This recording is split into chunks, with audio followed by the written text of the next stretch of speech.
Hoje eu vim compartilhar com você um projeto de saúde que mudou completamente a minha vida.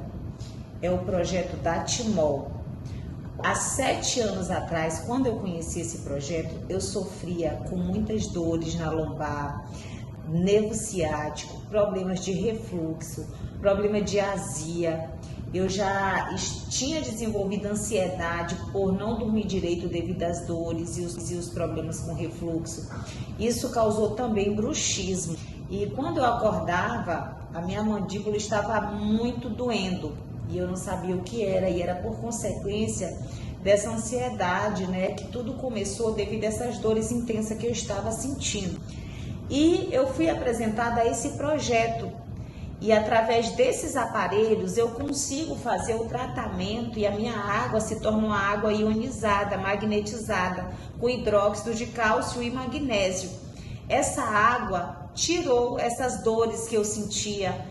Antes eu não podia tomar café, eu não podia comer pão, eu não podia sequer pensar em comer uma farofa.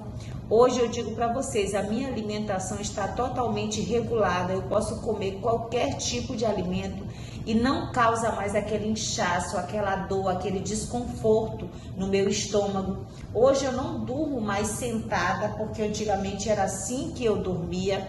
Hoje eu posso dormir normalmente. Essa água me ajudou a me livrar do Torcilax, do Muscular e do Flancox, porque para aliviar as dores eu me entupia de medicações, fazia dietas com antiácidos para melhorar o estômago e não tinha também resultado.